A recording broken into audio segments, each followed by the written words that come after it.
My parents told my 10-year-old daughter there was no room for her at the Christmas table.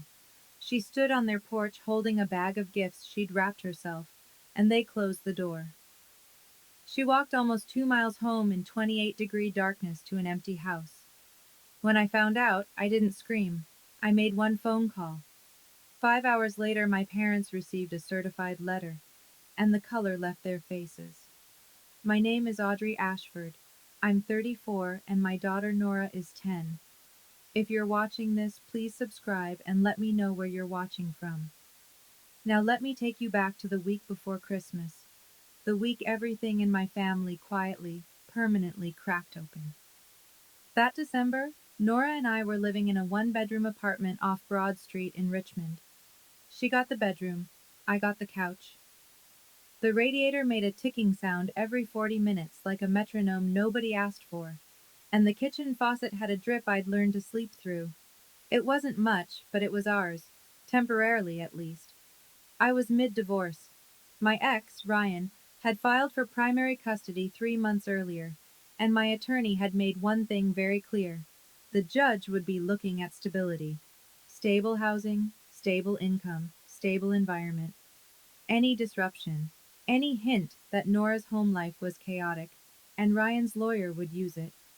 So I kept my head down. I worked night shifts in the ER at St. Mary's, picked up extra rotations when they came, and made sure every bill was paid on the first of the month. I didn't have room for mistakes. My parents knew all of this. They knew about the custody hearing scheduled for January 3rd, and they used it the way you'd use a leash on a dog that's trying to leave. But I'll get to that. That week before Christmas, Nora was at the kitchen table every night after homework, cutting colored paper, folding cards, writing names in her round, careful handwriting. She made one for my mother, one for my father, one for my brother Kyle, one for his wife Tiffany, and two for their kids. She wrapped small gifts in newspaper because wrapping paper was $4 a roll, and I'd said maybe next time. She didn't complain. She just found the comics section and used that instead. On one of the cards, the one for my mother, she'd written, "Dear Grandma, I can't wait to see everyone. Love, Nora." And beside her name, a little hand-drawn sun. She always drew that. She said it was so people would feel warm when they read it. There was a framed photograph in my parents' living room, had been there as long as I could remember. My great-grandmother Ruth, standing in front of that house the day she bought it in 1987. On the back, in her handwriting, "For my family, all of them." I remember being maybe 12, visiting Grandma Ruth at the house, and her putting her hand on my shoulder and saying, "This house is mine, Audrey. Remember that." I didn't understand why she said it that way, like she was planting a flag. I would understand later.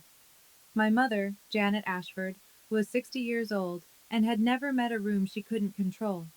At church, she was the woman who organized the potluck, remembered everyone's birthday, brought casserole to every funeral. Neighbors called her a saint. She liked that. She collected the word the way some people collect porcelain, carefully, and where everyone could see it. At home, Janet decided who was invited to dinner and who wasn't, who sat where, who spoke, and when. My father, Gerald, 62, retired early from warehouse management, sat in his recliner and agreed with whatever she said. His silence wasn't neutral. It was a vote.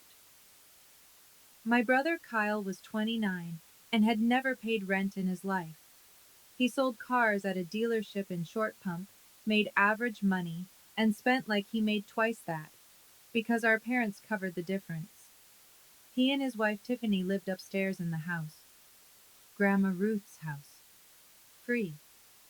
Kyle drove a truck our mother had bought him with money she called savings. Nobody asked where the savings came from. Me? I paid for nursing school with loans and night shifts at a diner. When I got married, my mother said, "Keep it simple, Audrey. An outdoor ceremony is fine." When Kyle got married, she booked a $15,000 venue. When I filed for divorce, she said, A woman should know how to keep her husband. When Kyle and Tiffany nearly split 2 years ago, she said, Tiffany needs to be more patient with him. Every week she'd call me, not to ask how I was, but to remind me not to do anything stupid before the custody hearing. The implication wasn't subtle. If you make waves, you won't have a place to land, and the judge will hear about it. I once saw her close her laptop fast when I walked into the kitchen. The screen had an Airbnb logo on it. I didn't think much of it then. That was a mistake. The plan for Christmas was simple. I was scheduled for a double shift, 6 p.m. to 6 a.m., because holiday pay was time and a half, and I needed every cent for the attorney retainer. My parents would pick up Nora at 4, bring her to the house for Christmas dinner, and I'd get her the next morning. Of course, my mother said on the phone when I confirmed. Bring her over. We'll have a wonderful time. My father's voice from the background. Yep, just bring her. Nora spent Christmas Eve laying out her outfit, a green sweater she'd picked at Goodwill, the one she said made her look Christmassy. She arranged the gifts in a canvas tote bag, each one tagged, each tag with a sun. I packed her things that afternoon like I was packing a deployment bag. Heavy coat, wool hat, gloves, scarf. I slipped a granola bar into her pocket in case dinner ran late. And I put something else in there. An old phone of mine. No data plan, no apps, just the ability to make calls. I'd programmed 2 numbers into it, mine and Maggie's.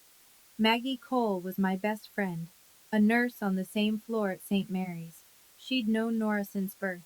If anything happened and I was elbow deep in a trauma case with no signal, Nora could reach Maggie. Just in case, I told Nora. If you can't get me, call Maggie. Nora tucked the phone into her coat pocket and smiled. Mom, relax. It's just Grandma and Grandpa's house. At 3:45 p.m. on Christmas Day, I kissed her forehead in the hospital parking lot, watched her climb into my mother's car with her bag of gifts and her green sweater and her little sons. And I walked into the ER. That was the last time I saw my daughter smile for days. Everything I'm about to tell you comes from 3 sources. What Nora told me afterward, the voicemail she left on my phone, and the call log on the old phone I'd given her. I wasn't there. I was starting an IV on a 60-year-old man having chest pains when it happened. But I've heard the story enough times now that I can see it, every detail, like I was standing on that porch myself. 5:15 p.m. My mother's car pulled up to the house. The windows were glowing, garland on the railing. The front door wreath my mother bought new every year. Inside, laughter, the Nat King Cole Christmas album she always played, and the smell of roast turkey and rosemary stuffing drifting out through the weather stripping. Nora walked up the steps with her tote bag. My mother let her in. Nora stood in the hallway, hearing voices from the dining room. Kyle, Tiffany, the kids, Gerald. She started to take off her coat. Then my mother went into the kitchen. Nora heard low voices. Her name. Kyle's voice. Then my mother's. Then nothing for a minute. 5:30 p.m. My mother came back out. Her face had changed. The warmth was gone, replaced with that polite, practical expression she wore when she was about to say something cruel and call it reasonable. Nora, sweetie, we've got a little problem. The table is full. Kyle's in-laws came last minute. There's just no room. You should probably head home.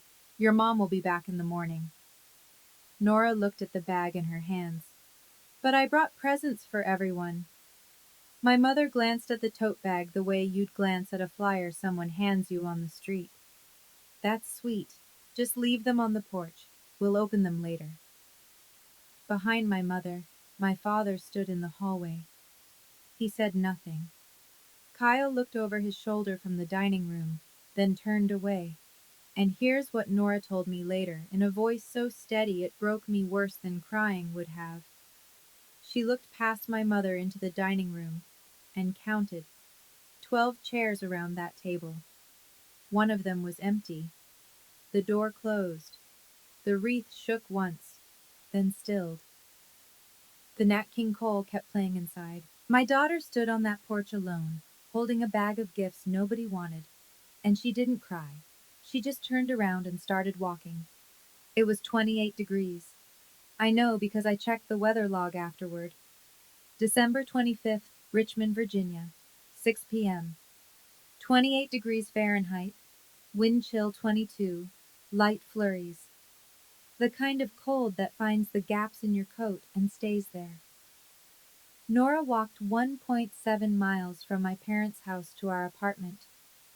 I mapped it later on my phone, standing in the kitchen, staring at the little blue line on the screen like it could explain something. 1.7 miles. Past houses with wreaths and electric candles in every window. Past living rooms where families were sitting together. Down Mechanicsville Turnpike where the streetlights are spaced too far apart and the sidewalk disappears for a stretch near the auto shop. She carried the tote bag the whole way, every gift. She didn't leave them on the porch like my mother told her to. She brought them home. The newspaper wrapping was damp from the snow by the time she got inside. The apartment was dark. I'd turned the heat down to 60 before I left. No point warming an empty place, I'd thought, since Nora would be at my parents' house all evening. She unlocked the door, turned on one lamp, and sat on the edge of her bed in her coat. She tried to call me at 5:43. No answer. I was in a trauma bay. She called again at 5:45. Voicemail. At 5:47, she called Maggie. Maggie picked up on the second ring. She told me later that when she heard Nora's voice, calm, small, precise, she grabbed her keys before the sentence was finished. At 5:52, Nora left me a voicemail. 23 seconds. I've listened to it more times than I'll ever admit. Mom, Grandma said there's no room. I walked home. I'm okay. I'm in the apartment. Merry Christmas, Mom. Maggie pulled into our parking lot at 6:02. She took a photo when she walked in. I have it. Timestamp, 6:02 p.m. Nora sitting on the bed, still wearing her coat, the tote bag of gifts on the floor beside her. One lamp on, the rest of the apartment dark. Maggie wrapped Nora in a blanket, turned the heat up, and drove her to Maggie's house for the night. By 6:30, Nora was eating leftover lasagna at Maggie's kitchen table with Maggie's cat in her lap. She was safe. But I didn't know any of that yet. I was still in the ER, checking vitals, charting notes, assuming my daughter was sitting at my parents' table, opening gifts beside a Christmas tree in a warm house full of people who loved her. I checked my phone at 10:32 p.m. during my 15-minute break. 3 missed calls from Maggie. 1 voicemail from Nora. 0 calls, 0 texts from my mother. 0 from my father. 0 from Kyle. I listened to the voicemail first. 23 seconds. I stood in the staff break room with my back against a cold steel locker and listened to my 10-year-old daughter wish me Merry Christmas from an apartment she should never have been in that night.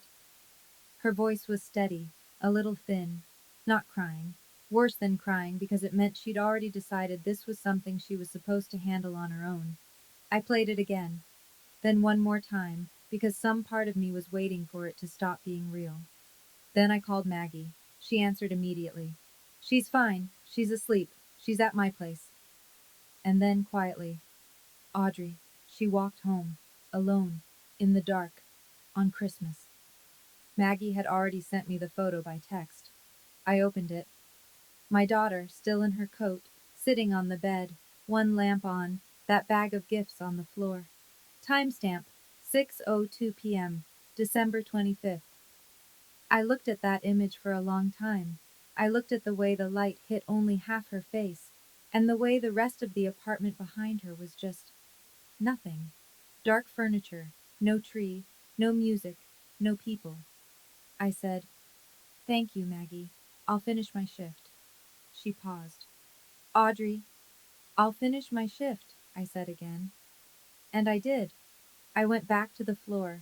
I charted meds and changed dressings, and spoke to patients in the calm, even voice they train you to use when everything is falling apart and you are the one person in the room who cannot afford to show it. I did not call my mother.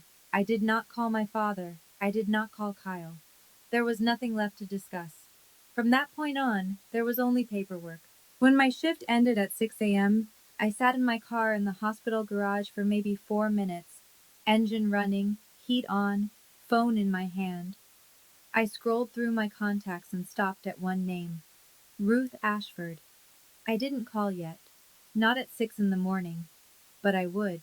And when I did, things would begin moving in a direction my parents had never once imagined, because they had spent 18 years in a house they thought was theirs, and they had never bothered to read the paperwork that said otherwise. My mother called me at 8:14 the next morning, December 26th. I know the exact time because I was recording. Virginia is a one-party consent state. That means as long as one person in the conversation knows it's being recorded, it's legal. I knew. I pressed record before I pressed answer. I'd learned that much from working intake in the ER. When things are about to go sideways, you document first and feel later. Audrey. Her voice was light, almost cheerful. I heard Nora went home last night. I'm not sure what happened. I told her to wait 10 minutes while I rearranged things, and she just left. You know how kids are. So dramatic. I let the silence sit for 3 full seconds. Then, Mom, Nora called me at 5:52. She said you told her there was no room. She walked home. Shift. I heard it. A recalibration. The gears turning behind that polished voice. Well, it was chaotic, Audrey. Kyle's mother-in-law showed up last minute. I had to make a decision. What was I supposed to do? Kick out an elderly guest for a child? You kicked out a 10-year-old. Silence. 4 seconds this time. Then Janet's third gear. Offense. Don't start with me, Audrey. I have been supporting you through your mess, housing you, watching your child, covering for you. And this is the thanks I get? You're just like your father's side. Ungrateful. Every one of you. Her voice was climbing now, not loud, but sharp. The way a blade doesn't need to be big. And let me tell you something. If you make this into a thing, don't expect us to show up at your custody hearing. Don't expect a roof. Don't expect anything. 7 minutes and 23 seconds. I recorded all of it, including the last thing she said before she hung up.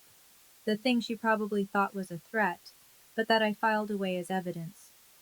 You do anything stupid, Audrey, and I will make sure that judge knows exactly what kind of mother you are.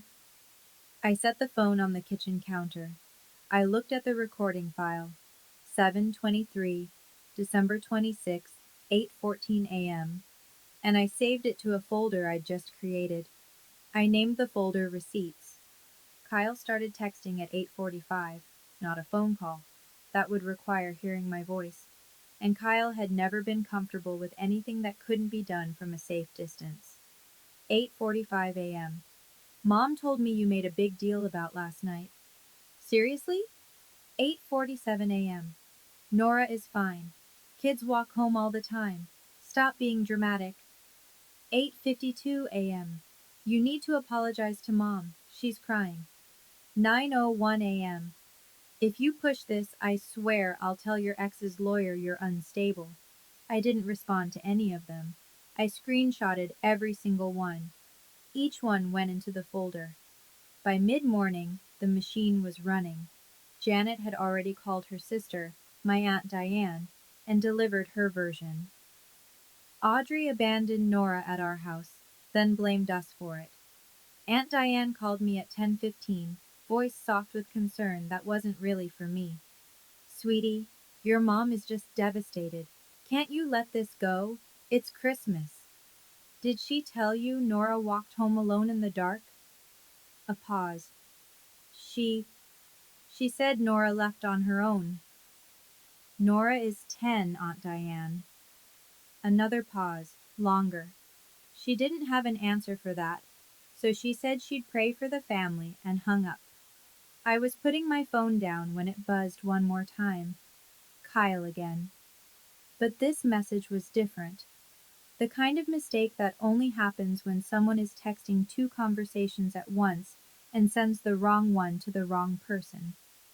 9:22 a.m. from Kyle, meant for Janet. Don't worry, Mom, she won't do anything. She needs us for the custody thing. She's trapped. I read it twice, then I screenshotted it, opened the receipts folder, and saved it right below the others. He was right about one thing. I did need them. For 9 more days. The custody hearing was January 3rd. After that, the leash came off. But Kyle didn't know about the leash. He only knew about the trap. And people who think you're trapped, stop watching what they say. I should give you some history, because what happened at Christmas didn't come out of nowhere. It was the loudest note in a song that had been playing my entire life. In the Ashford family, there were two kinds of children, the investment and the expense. Kyle was the investment, I was the expense. Kyle dropped out of community college after 3 semesters. My parents had paid every dime of his tuition. I put myself through nursing school on federal loans and a waitressing job that left my feet swollen by midnight. When I graduated, my mother said, "Well, at least you finished something." When Kyle got a job selling cars, she threw him a dinner party. When I got married, Janet told me to keep it simple. An outdoor ceremony is fine, Audrey. No need to go overboard. Budget. Whatever I could scrape together. When Kyle married Tiffany 2 years later, my mother booked a venue with a chandelier and a 3-tier cake and wrote a check for $15,000. She called it an investment in his future. When my marriage fell apart, she said, "A woman should know how to keep her husband." When Kyle and Tiffany nearly separated, that bad stretch with the credit card debt, she said, "Tiffany needs to learn patience." And then there was how they treated Nora. Kyle's 2 kids, Braden, 5, and Harper, 3, were my babies.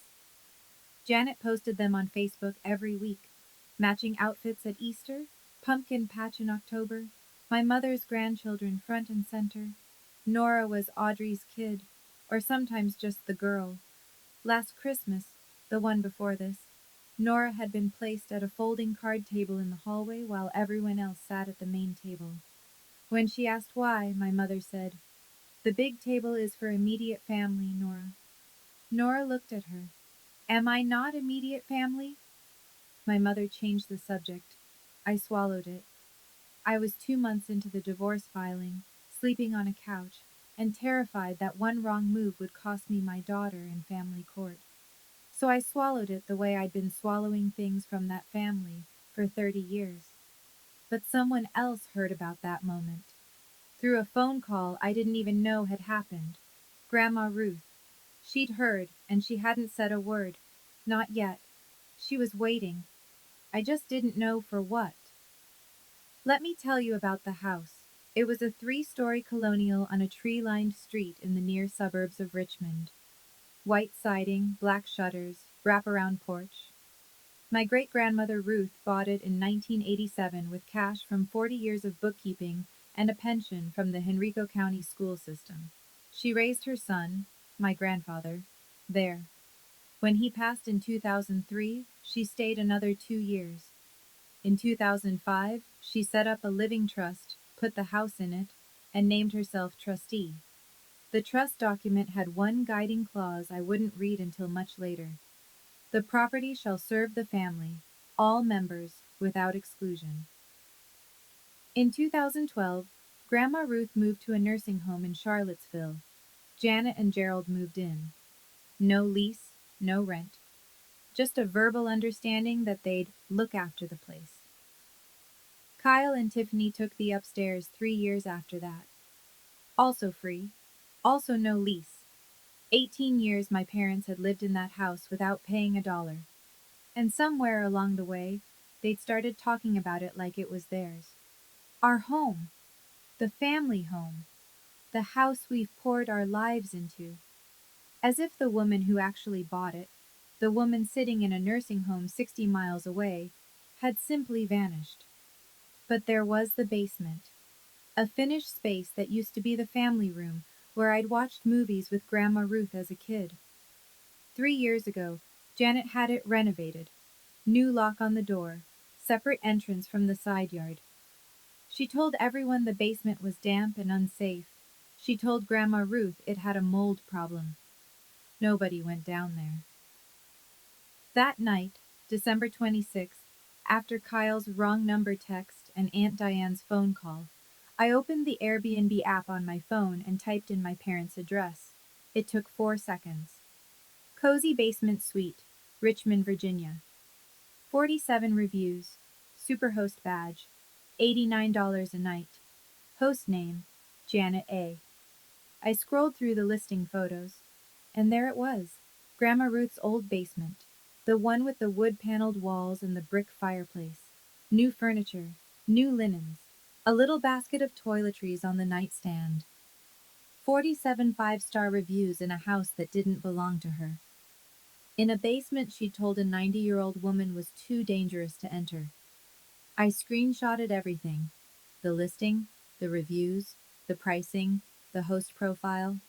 Timestamp, December 26, 11:30 p.m. Then I closed the app, set my phone on the kitchen counter, and sat in the quiet for a long time. Tomorrow morning, I was going to call Grandma Ruth. I called at 7:15 a.m. on December 27th, early, but Grandma Ruth had been a dawn riser her whole life, and the nursing home staff told me once she was usually dressed and reading by 6:30. She picked up on the third ring, that voice, hoarse, thin, but precise in a way that age hadn't touched, like a blade that had been sharpened so many times it was narrow but still cut clean. Audrey, you're calling early. What happened? I told her. All of it. Nora at the door, the no room excuse, the walk home, the dark apartment, the voicemail. Grandma Ruth went silent. Not the silence of someone who didn't hear, the silence of someone counting. I waited. 10 seconds. I know because I counted too. Then she spoke, and her voice hadn't changed a fraction. That house has 12 chairs and a table that seats 14, Audrey. I bought every single one of them. I told her about the Airbnb listing, the basement, the 47 reviews, the $89 a night under Janet's name. Another silence. 5 seconds this time. So she is making money off my house and turning away my great-grandchild at the door on Christmas. It wasn't a question. It was a verdict. Audrey, do you have that screenshot? The listing? Yes, ma'am. Good. I'm calling Martin this morning. Martin Haywood, Grandma Ruth's estate attorney in Charlottesville. He'd set up the trust in 2005 and handled every update since. I'd met him once, years ago. Quiet, careful, the kind of man who wore the same gray suit every day and never forgot a clause. Before she hung up, Grandma Ruth said one more thing. I already knew something was wrong, Audrey. Last Christmas, Nora called me to say Merry Christmas. And she told me, Grandma Ruth, I sat alone at the little table. I asked Janet about it. Janet said Nora preferred it that way. A breath. I believed her. I will not believe her again. That morning, while my mother was posting leftover Christmas photos on Facebook, the ones from the dinner table Nora wasn't allowed to sit at, captioned Blessed Family Time, a woman 90 miles away in a Charlottesville nursing home was on the phone with her attorney, and the clock had started. Martin Haywood called me at 2:15 that afternoon. His voice was what I expected, measured, unhurried, the kind of tone that doesn't waste words because each one has already been weighed. Ms. Ashford, your great-grandmother has briefed me on the situation. I've reviewed the trust documents. I want to walk you through where things stand. He spoke for maybe 4 minutes. This is what he said, and I'm paraphrasing only slightly because I wrote it down on the back of a grocery receipt while standing in my kitchen. The house was held in the Ruth Ashford Revocable Living Trust, established 2005. Grandma Ruth was the sole trustee. Janet and Gerald had no lease, no deed, no ownership interest of any kind. They were what the law calls permissive occupants, people allowed to stay at the owner's pleasure, and that pleasure could be revoked with 30 days written notice. Virginia statute, black and white. Your grandmother has instructed me to do two things, Martin said. First, prepare a 30-day notice to vacate, addressed to Janet and Gerald Ashford.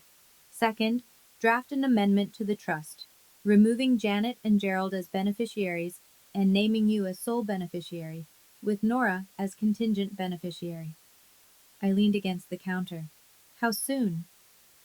The notice will go out by certified mail tomorrow, December 28th. I'll bring the amendment to your grandmother's facility tomorrow morning for signature. I've already arranged a notary and 2 witnesses from the nursing home staff. I said yes.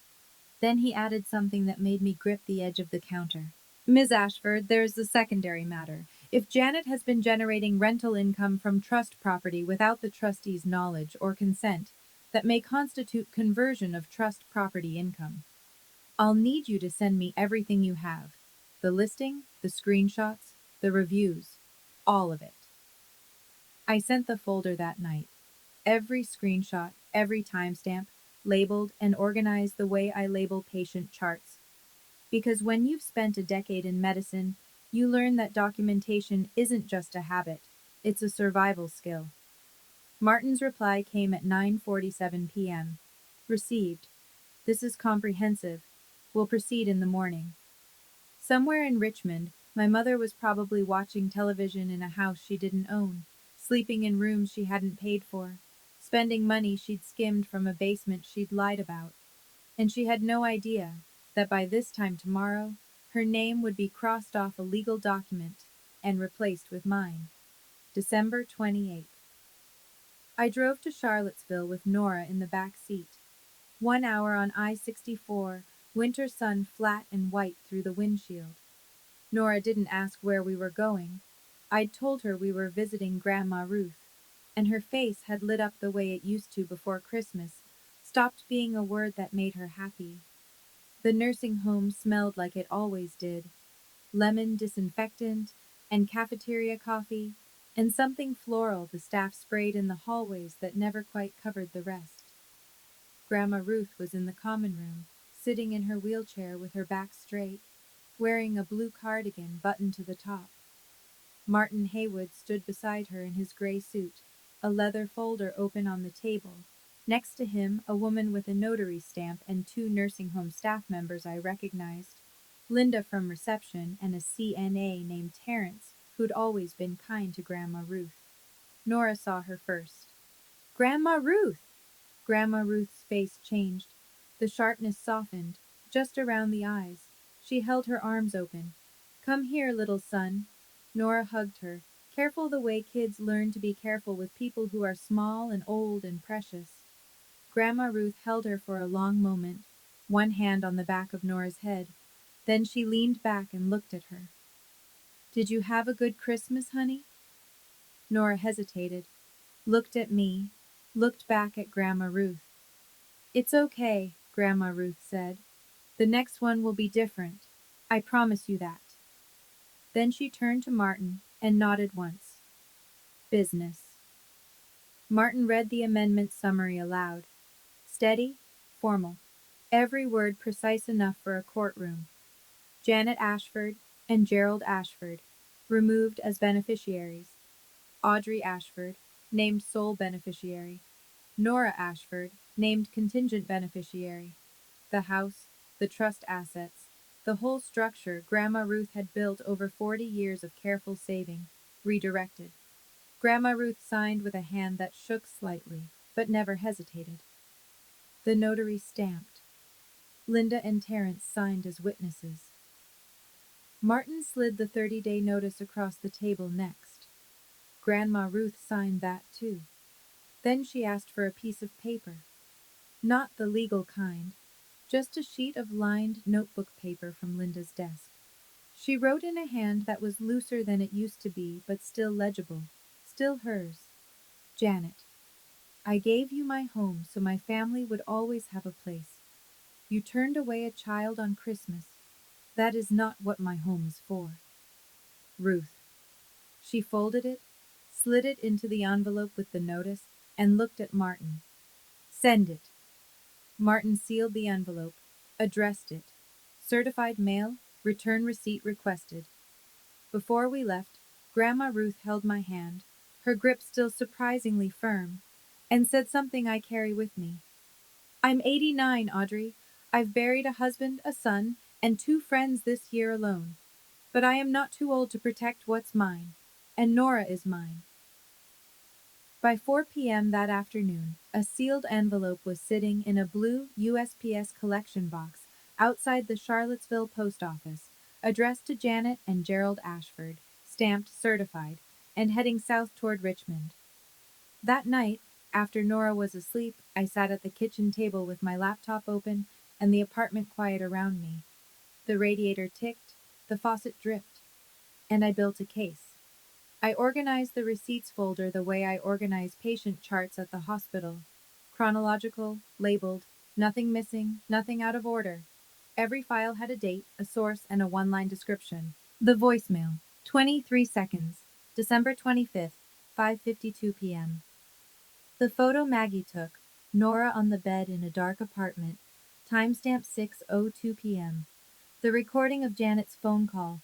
7 minutes 23 seconds. December 26th, 8:14 a.m.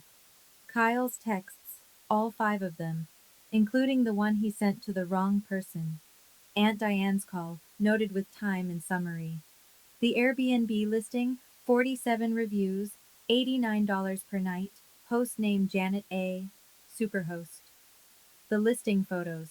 Grandma Ruth's basement with new furniture, new linens, and a basket of complimentary toiletries in a room an 89-year-old woman had been told was too damp to enter.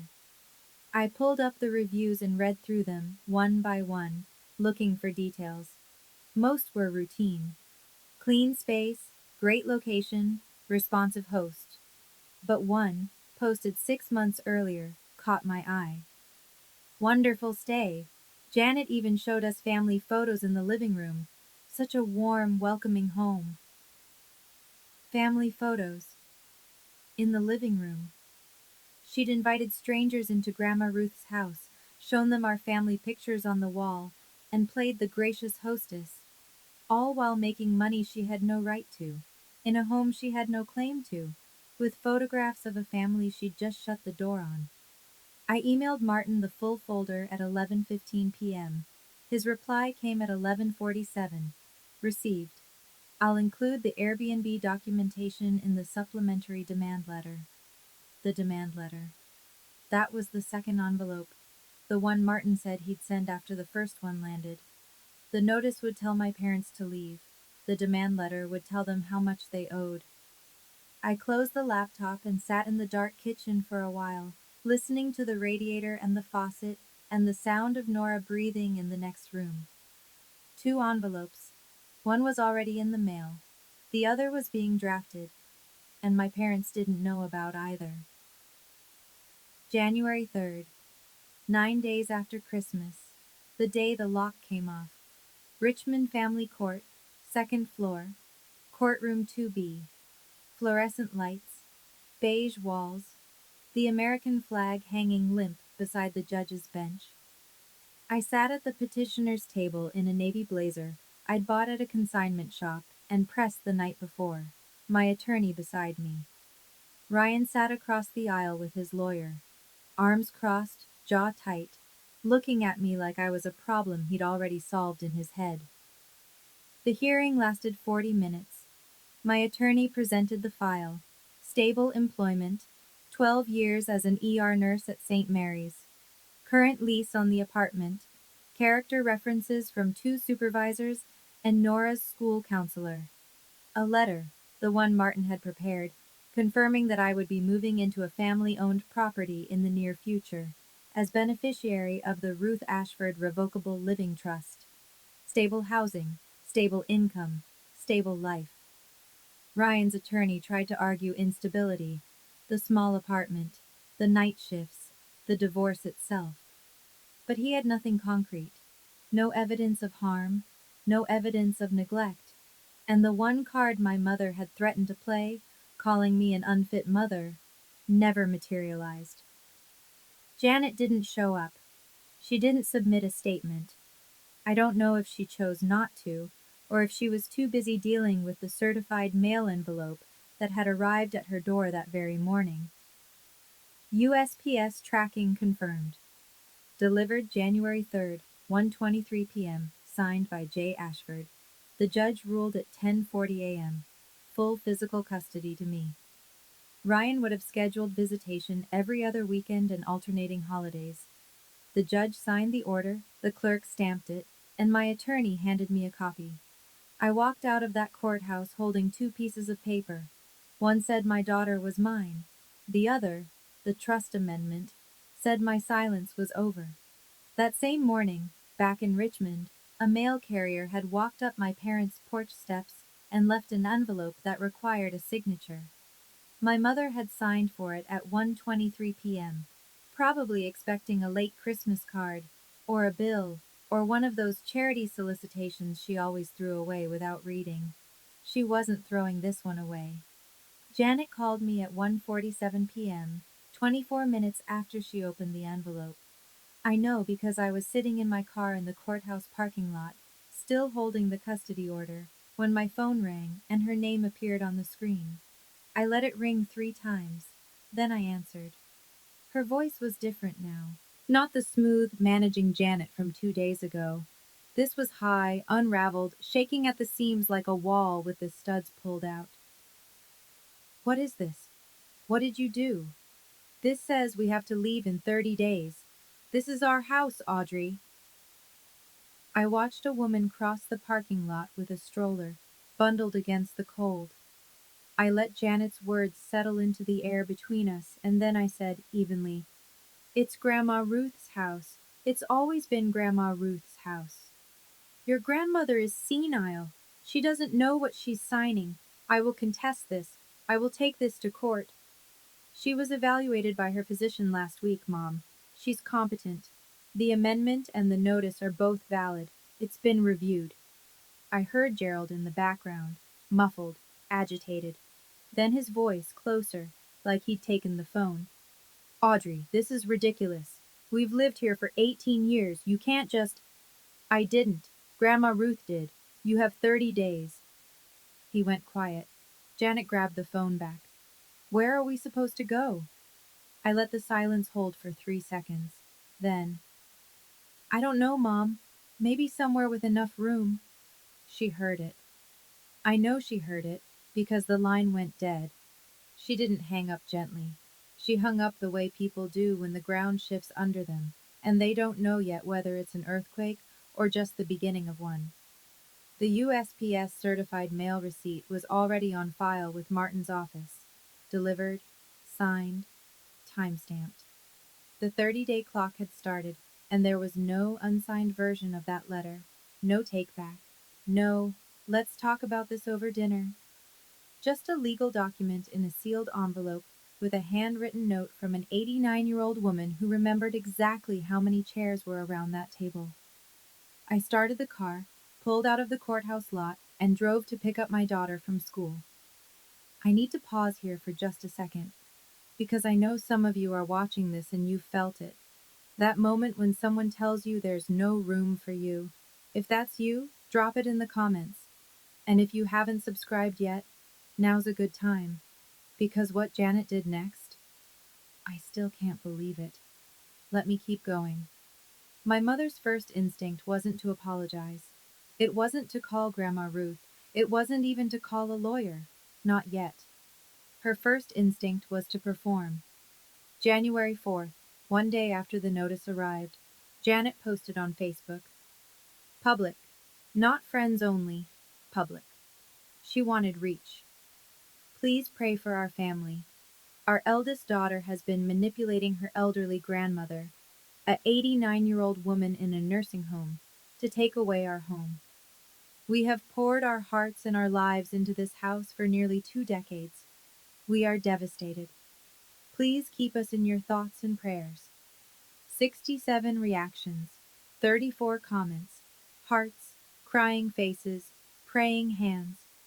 Oh, Janet, how awful! Stay strong, honey. Some children don't know what they have until it's gone. One woman from Janet's church group wrote, "This is just heartbreaking. Your family is in our prayers." 3 people called me heartless without knowing my name. Not one of them knew a child had walked home alone in the dark because of the woman they were praying for.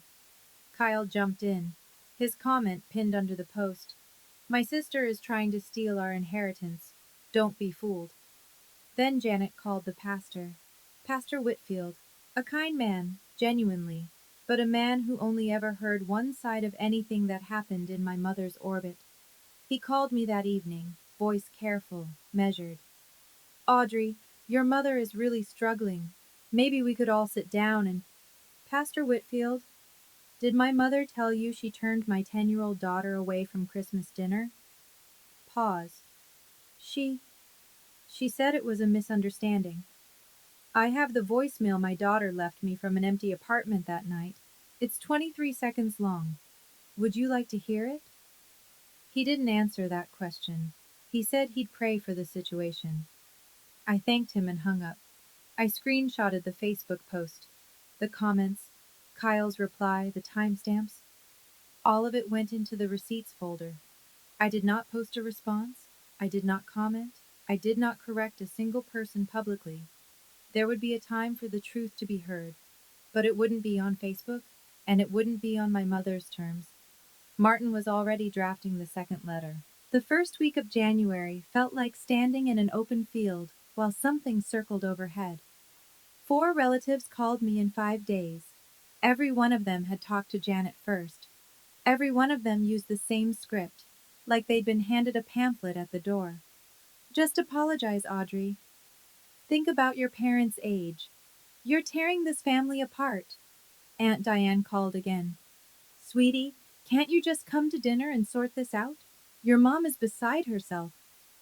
I said, "Diane, did she tell you about the Airbnb listing? The one where she rented out Grandma Ruth's basement for 3 years without telling her?" Diane went quiet. Then, I don't know anything about that." Then she said she had to go. Nobody asked about Nora. Not once. Not a single relative, in 5 days of phone calls, asked how a 10-year-old was doing after being told she didn't belong at her own family's Christmas table. Tuesday night, Maggie came by after our shifts overlapped.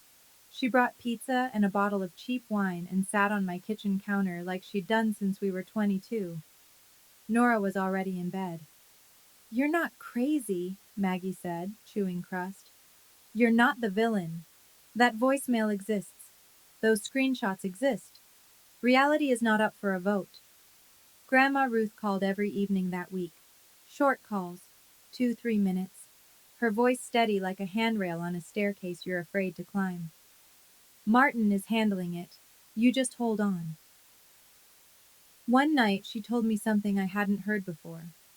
In 1978, my mother-in-law told me I wasn't welcome at Thanksgiving dinner. She said I didn't cook well enough to sit at her table. I was 28 with a baby. I remember the walk to the car. I remember the cold. Her voice thinned, just slightly. "I swore no woman in my family would feel that again. I'm keeping that promise." That same night, I was tucking Nora in when she said it. Quiet, not dramatic, not tearful, just the words, laid on the pillow like a question she'd been carrying too long. "Mom, does Grandma not like me because I'm a problem?" I held her.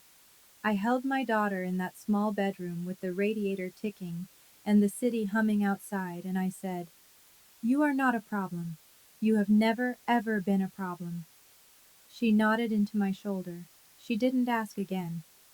But I lay awake that night staring at the ceiling, and I made a decision that was already made. This would never happen to her again. Not from them. Not from anyone. Janet hired a lawyer in the second week of January. Not an estate attorney, not a trust specialist. a general practitioner from a strip mall office off Midlothian Turnpike, whose website had a stock photo of a gavel and the tagline, "Fighting for Your Rights." His name was Gary Luskin, and his first move was to send Martin a letter on letterhead, so thin you could read through it. My clients, Janet and Gerald Ashford, have established continuous residency at the above address for 18 years. They have maintained the property, paid utilities, and made improvements consistent with an implied tenancy. The 30-day notice issued by your client is defective and unenforceable. Martin called me the next morning. If I hadn't known him, I might have mistaken his tone for boredom. But it wasn't boredom. It was the calm of a man who'd been doing this for 3 decades and had seen this letter 100 times before. Implied tenancy requires evidence of rent payment or a written lease. Your parents have neither. They are permissive occupants. The notice stands. Martin's reply to Luskin was 4 pages.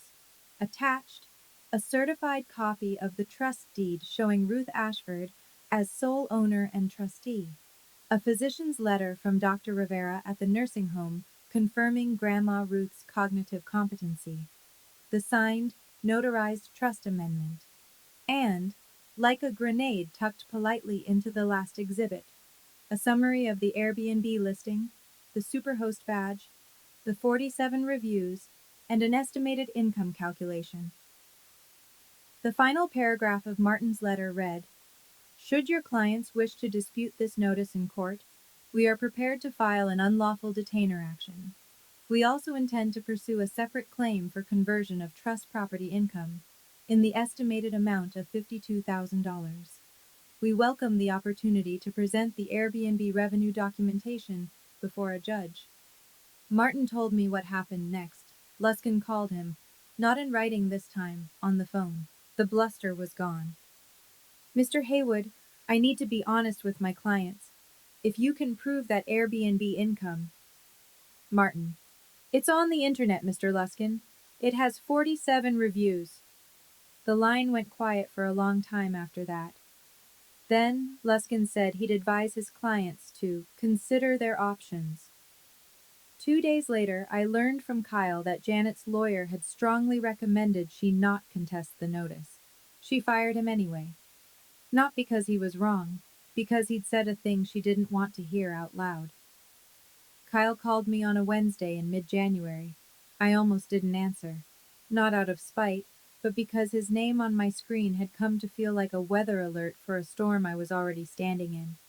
But I picked up, and the voice on the other end was different. The swagger was gone. What was left sounded like someone who'd just done the math and didn't like the total. "Audrey, listen. I didn't know about the Airbnb thing. That was all Mom. I just live here. You can't put me out on the street. I have 2 kids. Kyle, you've lived in a house you don't own, rent-free, for 5 years. You told me I was trapped. You threatened to call my ex's lawyer. And you sat at that table on Christmas while your 10-year-old niece was told there was no room for her. Don't call me about your kids." Silence. Then the old Kyle flickered back.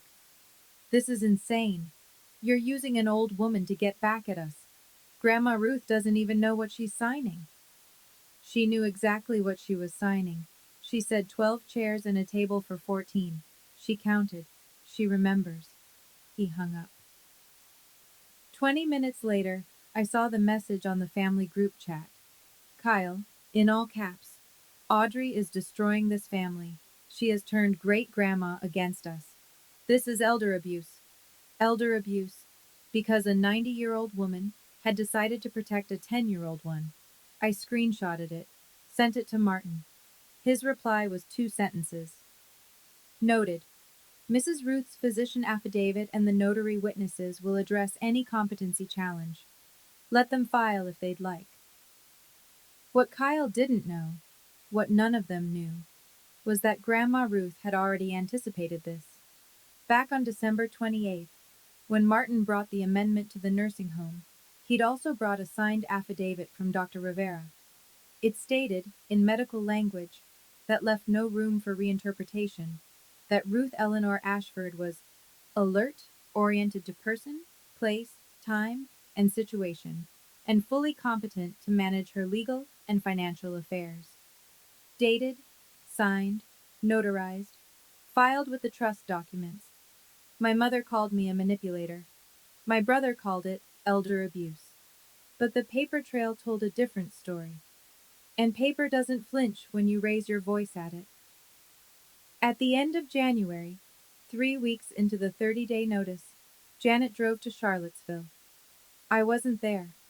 I didn't learn the details until Grandma Ruth told me that evening, and Martin confirmed the rest through the nursing home's incident report, which he'd requested a copy of.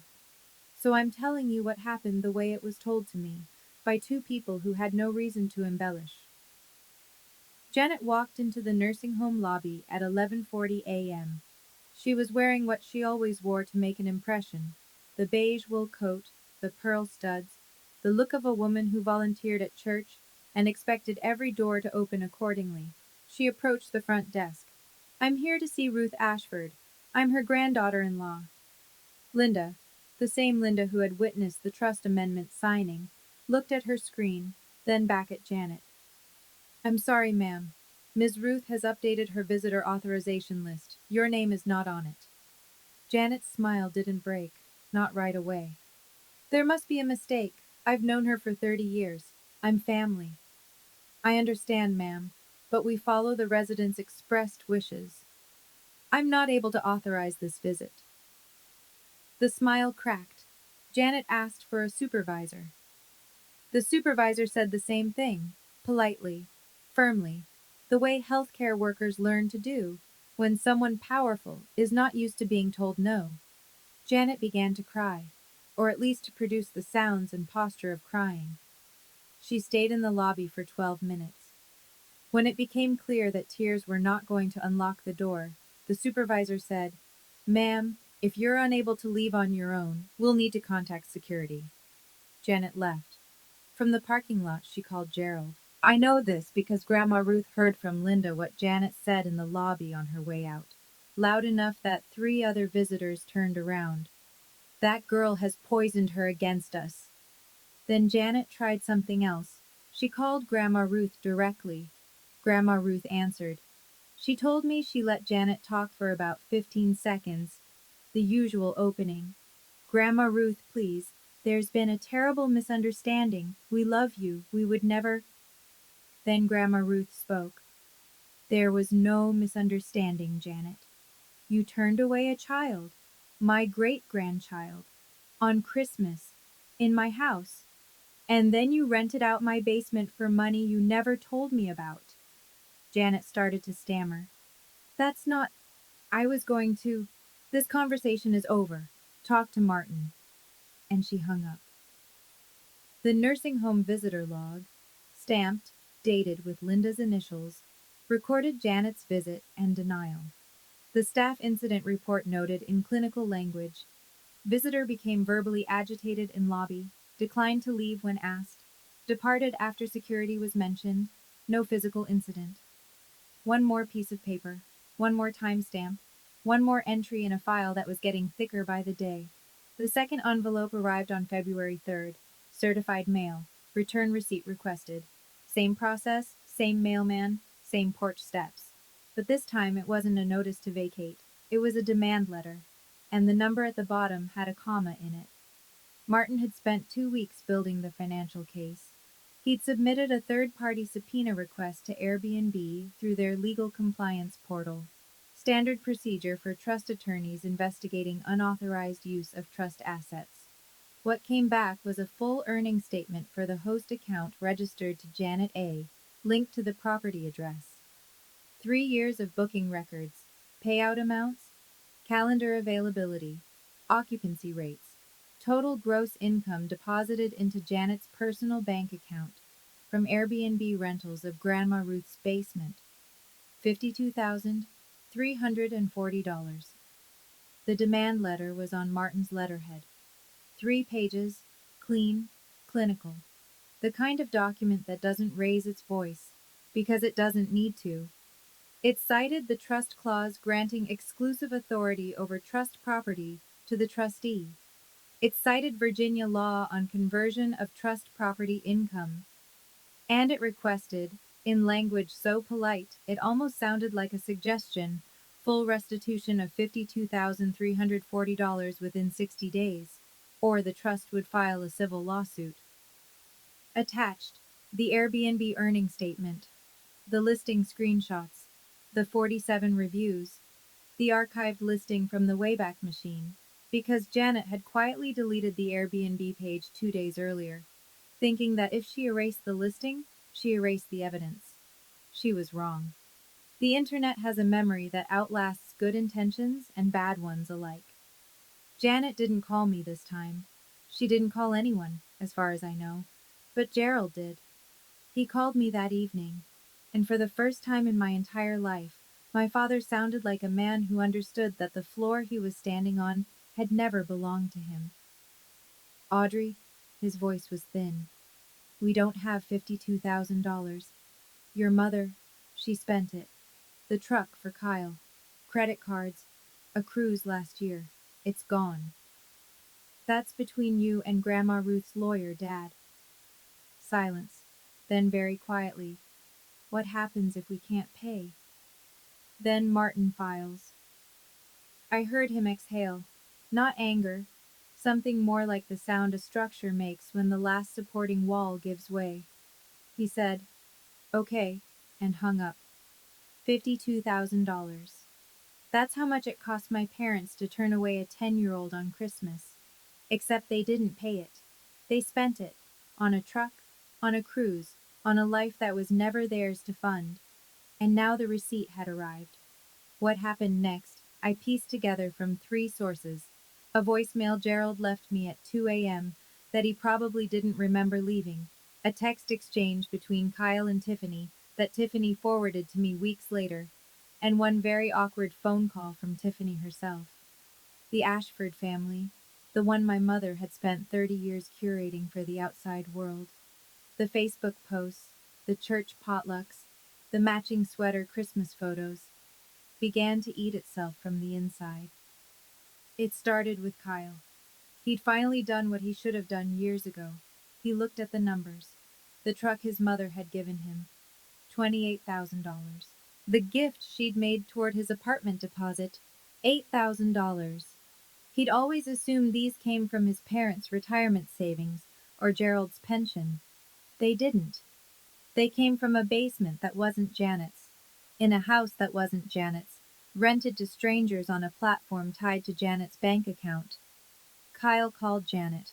I wasn't on the line, but Tiffany told me later how it went. Mom, you told me Dad's pension paid for all of this. Don't you dare question me, Kyle. After everything I've done for you, you used stolen money to buy my truck?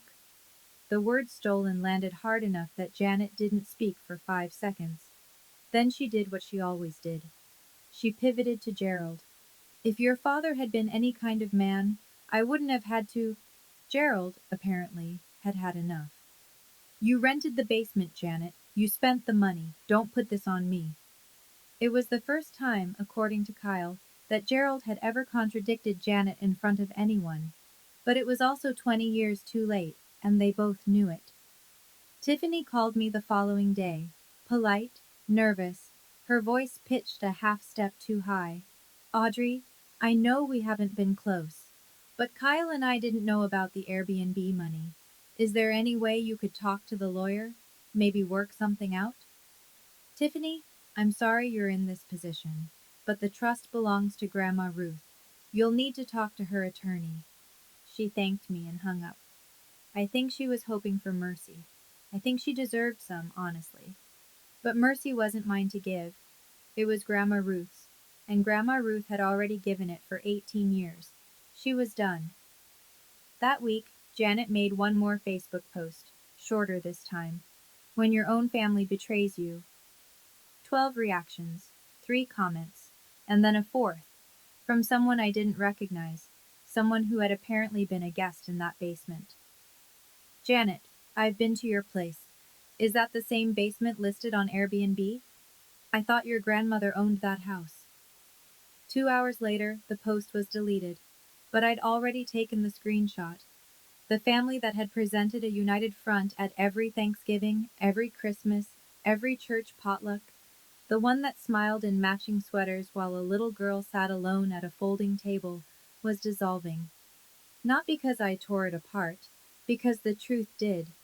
I know this has been a lot, but we're almost to the end. And honestly, what happened on move out day is the part even I didn't see coming. If you're still here, hit subscribe and drop a comment. Have you ever watched someone's public image fall apart when the truth finally came out? Stay with me. The 30-day deadline fell on February 2nd. I know because I'd counted every single one of those days the way a nurse counts drip rates. Precisely, with a quiet awareness that the wrong number could change everything. Martin emailed me the evening before. Deadline is tomorrow. If they don't vacate, I'll file the unlawful detainer action with the General District Court on Monday morning. I drove by the house that afternoon. I didn't stop. I didn't pull into the driveway. I just slowed down as I passed. The way you slow past an accident on the highway, not because you want to look, but because something in you needs to know. Both cars were in the driveway, lights on in the kitchen.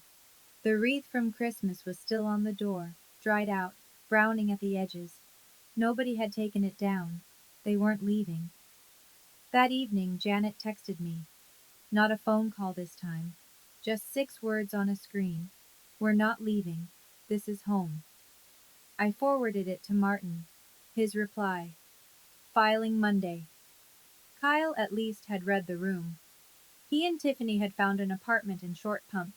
Small, 1 bath. The deposit paid by Tiffany's parents. Kyle had texted me the day before, his last message in what had become a very short thread. I moved out. I'm done with this. But you should know. Mom is telling people you're going to have her arrested. I didn't respond. That same week, I'd noticed that the Airbnb listing had vanished from the platform. Janet had deleted it, scrubbed the page, removed the photos, taken down the reviews. She probably thought that if the listing didn't exist, the evidence didn't either. But Martin's paralegal had already captured the full listing through the Wayback Machine. Archived pages, cached reviews, host profile, everything. And the Airbnb earnings statement, obtained through the legal subpoena, existed independently of the website. You can delete a listing. You can't delete a bank deposit. Monday morning, Martin Haywood walked into the General District Court in Richmond, carrying a filing folder 3 inches thick. And inside that folder was 30 days worth of silence, 47 reviews worth of evidence, and one 89-year-old woman's refusal to let her family be redefined by the people who'd stolen from it. The filing went in on a Monday. Martin submitted the unlawful detainer action with every exhibit attached. The trust deed, the 30-day notice with its certified mail receipt and USPS tracking confirmation, the physician's capacity letter, the trust amendment, and, as a supplementary exhibit, the full Airbnb documentation. The clerk stamped it, assigned a case number, and scheduled the hearing for 10 days out. Virginia moves fast on unlawful detainer. The law doesn't like ambiguity about who owns a house and who doesn't. Wednesday afternoon, a process server walked up the porch steps of Grandma Ruth's house and knocked on the front door. Gerald opened it. The server handed him 2 copies of the summons, one for him, one for Janet, and had him sign the acknowledgement of service. Gerald looked at the papers, then at the server, then back at the papers. His face, the server noted in the affidavit of service filed the next day, went gray. Janet wasn't home. She was at the grocery store, which meant Gerald had to deliver the news himself. I don't know exactly what that conversation looked like, and I don't need to. I know the result. Janet called Pastor Whitfield. She called Aunt Diane. She called 2 cousins. She worked the phones like she always did, pulling the levers of sympathy she'd installed over 30 years of casseroles and prayer chains. But this time, the machine didn't respond the way it used to. Pastor Whitfield told her gently, that he'd spoken with me and heard the voicemail. He suggested reflection. Aunt Diane didn't pick up. One cousin asked, "Janet, is it true about the Airbnb thing?" And Janet hung up on her. And then there was Mrs. Palmer. Dorothy Palmer, 71, lived 3 doors down from Grandma Ruth's house. She'd been there almost as long as the house itself. She'd watched Janet and Gerald come and go for 18 years, and she had seen something on Christmas night that she hadn't understood until now. She called me that Thursday evening. Her voice was soft, Virginian, cautious in the way people are when they're about to say something that's been sitting in their chest for 5 weeks. "Audrey, honey, I need to tell you something. Christmas night, I was on my porch bringing in the recycling, and I saw your little girl walking down the sidewalk, alone, carrying a bag, in the cold. I almost called the police. I I should have. I didn't know what was happening. I thought maybe she was going to a friend's house but it didn't feel right. It didn't feel right, and I didn't do anything, and I am so sorry." I thanked her. I meant it. And I told her that if she was willing, Martin might ask her to provide a written statement. She said yes before I finished the sentence. The hearing was on a Thursday. General District Court, Richmond. Small courtroom, fluorescent lights, a judge named Honorable Karen Yee, who looked like she'd heard 10,000 cases and remembered the details of every one. Martin sat at the petitioner's table. I sat behind him. On the other side, Janet and Gerald, alone. No attorney. Luskin had declined to continue representing them after reviewing the Airbnb evidence, or more precisely, after learning that Martin intended to introduce it in open court. Janet hadn't found a replacement. She sat in her beige wool coat, pearl studs, hands folded in her lap like she was at Sunday service. Gerald stared at the table. Martin presented the case in under 20 minutes.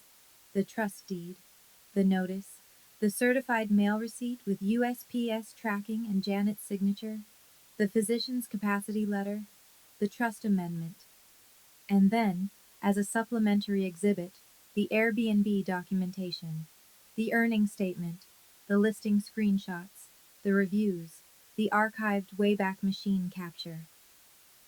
Judge Yee reviewed the file. Then she looked at Janet.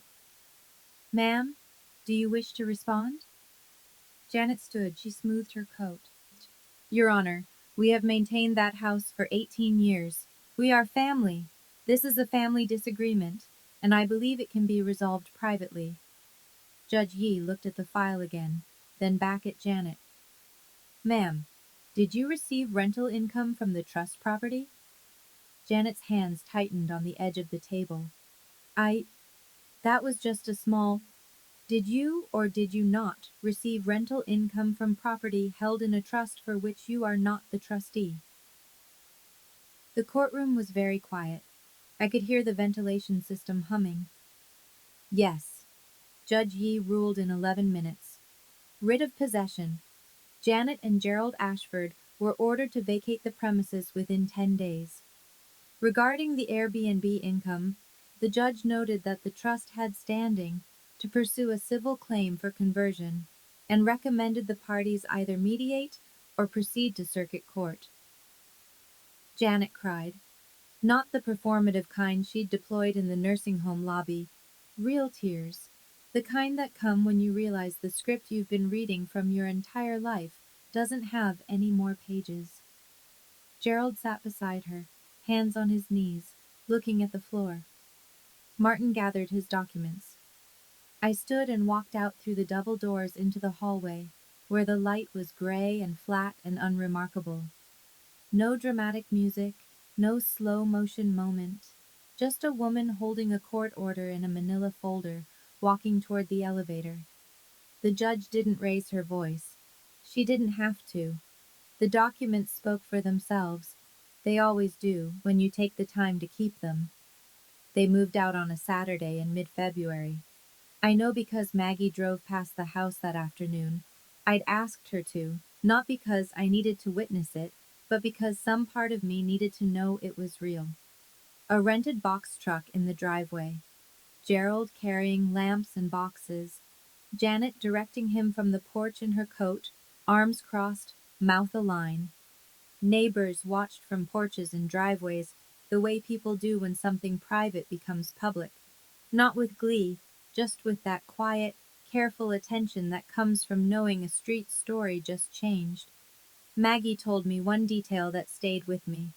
Janet took everything, the furniture, the kitchenware, Kyle's old trophies from the upstairs shelf, the Christmas dishes she'd used for the dinner Nora wasn't allowed to attend. She took the curtains, she took the bathroom mirror she'd hung over the sink, but she left the photograph. The framed one, Grandma Ruth standing in front of the house in 1987, the writing on the back that said, "For my family." All of them. It was still on the wall when they locked the door behind them. Maggie sent me a text at 3:14 p.m. They're gone. I went to the house the next morning. Nora was with me. The place was cold. They'd turned the thermostat down before they left, one final small act of pettiness in a long catalog of them. The rooms were empty, dusty in the corners, sunlight falling through bare windows onto hardwood floors Grandma Ruth had picked out almost 40 years ago. I found the photograph in the living room, still hanging, slightly crooked.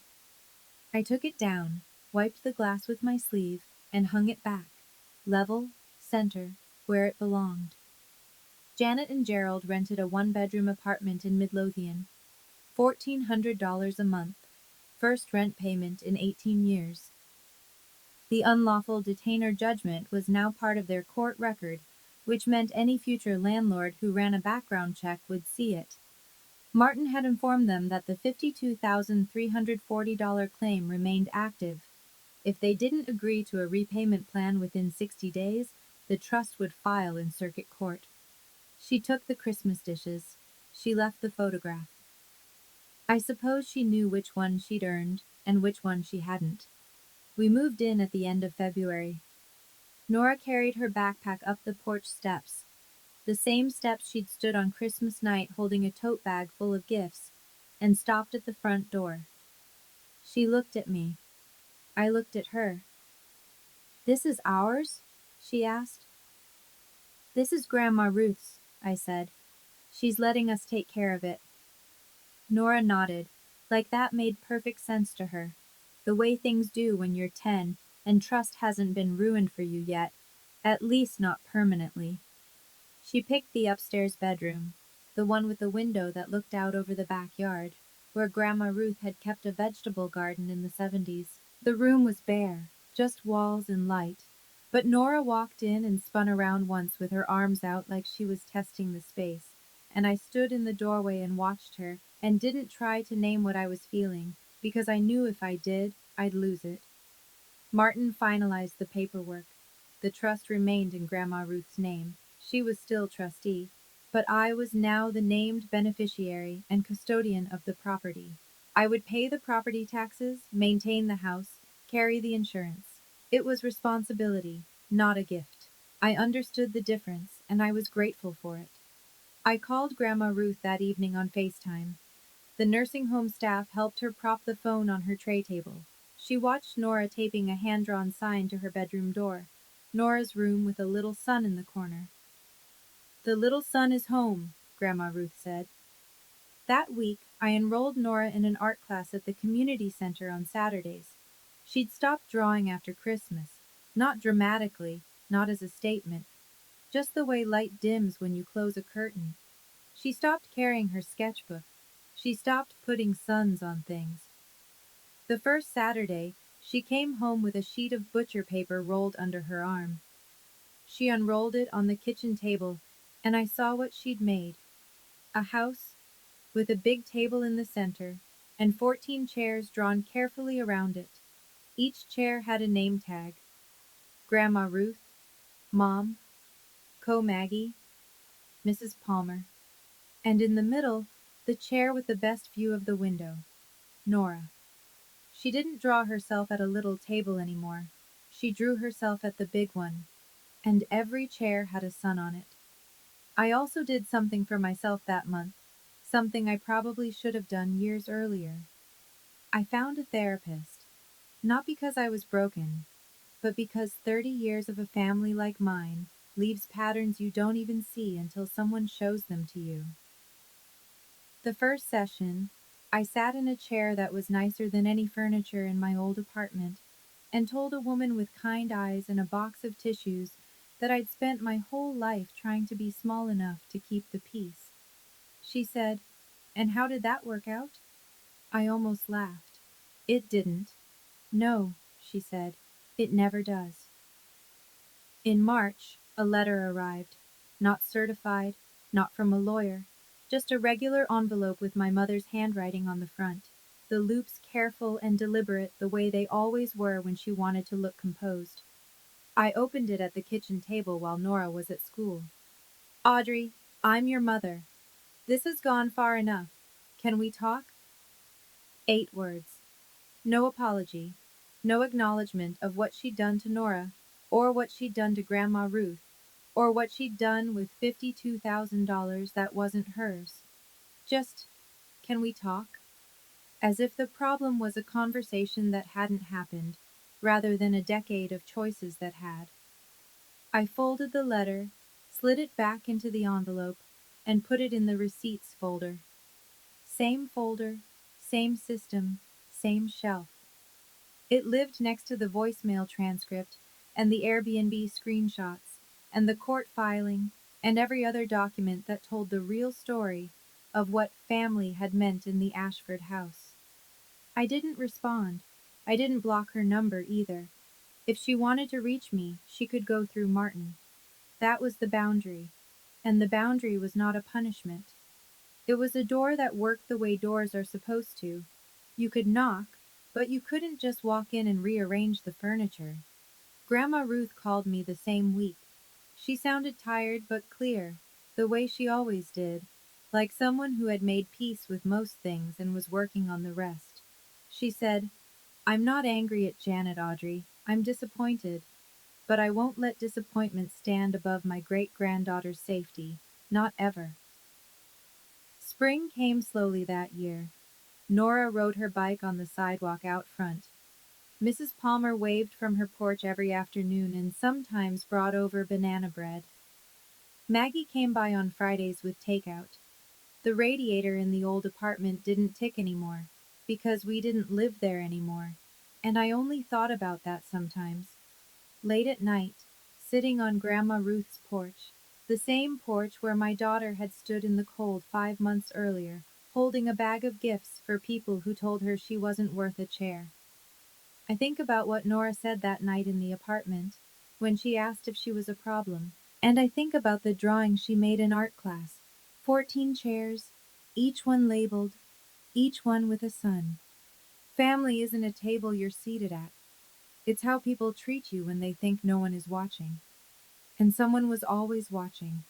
A 10-year-old girl with a bag of gifts and a memory that doesn't forget. She's 11 now. She still draws suns on everything. And the front door of this house stays open. That's our story. Mine and Nora's.